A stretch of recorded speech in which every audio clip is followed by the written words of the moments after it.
1993년 10월 27일 오후 6시 23분 일본 아오모리현 하치노해시. 저희는 지역 취재 일정을 마치고 숙소로 향하던 중 조용한 주택가 골목을 지나고 있었습니다.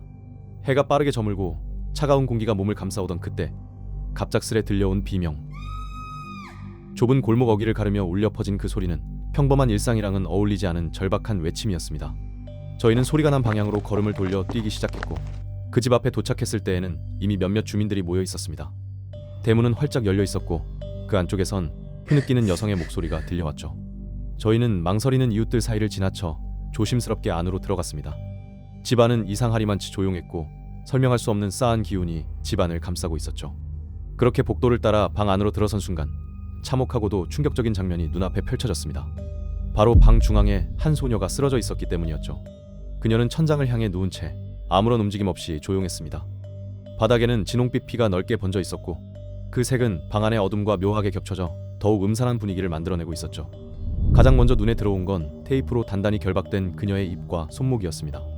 입은 완전히 막혀 있었고 양손 역시 저항할 틈도 없이 단단히 묶여 있었죠. 그리고 소녀의 하의는 완전히 벗겨져 있었고 그 위엔 방석 하나가 덮여 있었습니다. 너무도 무심하고 그러나 분명한 의도가 느껴지는 위치.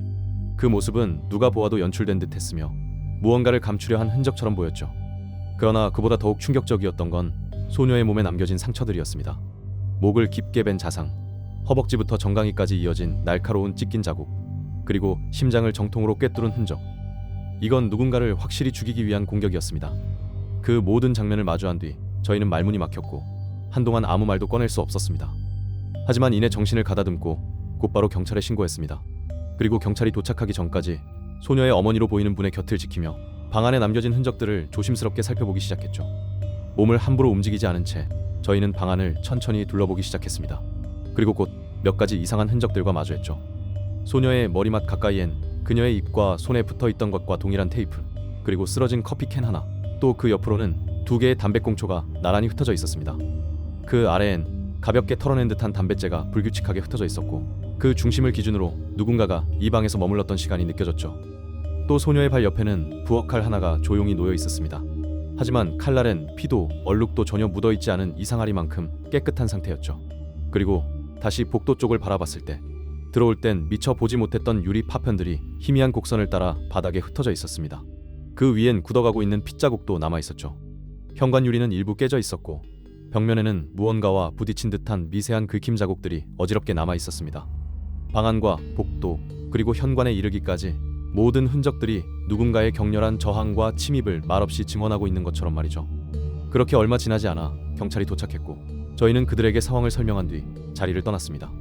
사건이 발생한 다음 날 저희는 지역 경찰과 가까운 지인의 도움을 받아 극히 제한적인 정보를 전달받을 수 있었습니다. 피해자의 이름은 미야코 와카나, 하치노에 시내 중학교에 재학 중인 14세의 지극히 평범한 여학생이었습니다. 지인을 통해 전해들은 내용에 따르면 미야코 양의 사망 원인은 과다출혈, 목과 다리에 남은 상처도 치명적이었지만 결정적인 원인은 심장을 관통한 깊은 자상이었다고 했습니다. 특히 상처의 깊이와 형태는 우발적인 행동이나 충동적인 공격과는 거리가 멀었고 처음부터 사리를 갖고 겨냥한 공격이라는 해석이 힘을 얻고 있었습니다. 그리고 그날 저희가 직접 현장에서 확인했던 부엌칼에 대한 이야기 또한 들을 수 있었죠. 미야코 양의 발 옆에 가지런히 놓여있던 그 칼. 그 칼은 그녀의 집에서 사용되던 물건이 맞았지만 어떠한 지문도 혈흔도 묻어있지 않은 이상하리만치 깨끗한 상태였다고 했습니다. 또 하나, 당시 저희도 강하게 느꼈던 의문, 바로 성범죄 여부에 대한 의혹이었습니다. 하의가 완전히 벗겨져 있었고 그 위에 방석이 덮여 있었던 장면은 누가 보아도 불쾌한 의도를 떠올릴 수밖에 없는 구도였죠. 하지만 경찰 측은 성폭행의 직접적인 흔적은 확인되지 않았다고 했습니다. 그리고 마지막으로 현장에서 확인된 여러 정황 흔적에 대한 이야기 또한 확인할 수 있었습니다. 복도에서 현관까지 이어지는 바닥 위에는 깨진 유리 파편들과 작은 핏자국들이 흩어져 있었고 경찰은 이를 두고 미야코 양이 도망치는 과정 속에서 유리를 무릎으로 깨며 생긴 흔적일 수 있다고 추정했죠. 또 복도 한쪽 벽면에 남겨진 핏자국에 대해서는 범인이 그녀를 다시 방 안으로 끌고 가는 과정에서 저항하던 그녀를 공격하며 생긴 자국일 수 있다고 했습니다. 하지만 이 모든 이야기들은 어디까지나 비공식적인 경로로 전해들은 한정된 이야기들일 뿐이었습니다. 그래서 저희 기이한 사무소는 그 속에 감춰진 더 큰 무언가가 있다고 느꼈고 이 사건을 더 깊이 그리고 끝까지 파헤쳐보기로 결심했습니다. 그 과정에서 미야코 양의 마지막 흔적들이 조각처럼 하나둘 드러나기 시작했죠. 그녀의 동급생들에 따르면 1993년 10월 27일 미야코 양은 평소처럼 등교했고 오후 6시 무렵 집으로 향한 것으로 추정됐습니다.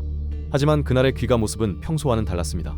하교 후 친구들과 슈퍼에 들러 군것질을 하며 시간을 보내는 것이 일상이었지만 그날은 어딘가 급한 모습이었다고 했죠.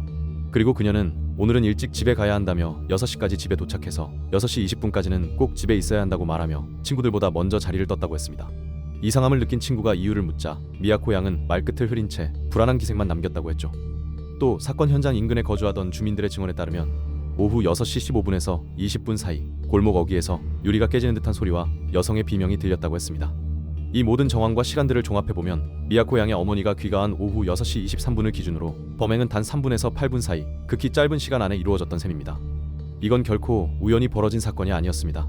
그녀가 말했던 시간, 그 시간 안에 실제로 벌어진 살인, 모든 흐름은 철저히 계획된 완전 범죄를 가리키고 있었습니다. 수일에 걸친 취재와 증언 수집, 그리고 경찰 쪽에서 전달받은 여러 정황들을 종합해보았지만 이 사건은 이상하리만치 많은 의문을 남기고 있었습니다. 그 중에서도 가장 먼저 떠오른 건 도대체 왜 이 범행이 일어났는가? 라는 지극히 기본적인 질문이었습니다. 대부분의 살인은 금전적인 이유나 누군가에 대한 원한에서 비롯되기 마련입니다. 하지만 이번 사건은 그 어떤 명확한 동기도 보이지 않았다는 것입니다. 만약 돈이 목적이라면 집안 어딘가엔 금품을 뒤진 흔적이 남아있어야 했습니다. 하지만 저희가 확인한 바로는 그 어떤 물건도 손대지 않은 듯 집안은 정리된 상태 그대로였다고 했죠. 그렇다면 원한 관계에 의한 계획 범죄였을까요? 하지만 겨우 14살짜리 중학생에게 누군가가 치밀한 살의를 품고 복수를 감행했다는 건 도무지 납득이 가지 않았습니다. 그리고 저희가 이 사건에서 계속해서 마음에 걸렸던 또 하나의 단서, 바로 미야코 양의 발 옆에 조용히 놓여 있었던 부엌 칼이었습니다. 해당 칼은 그녀의 집에서 평소 사용되던 것으로 보였지만 현장에서 확인된 그 상태는 너무도 이상했습니다.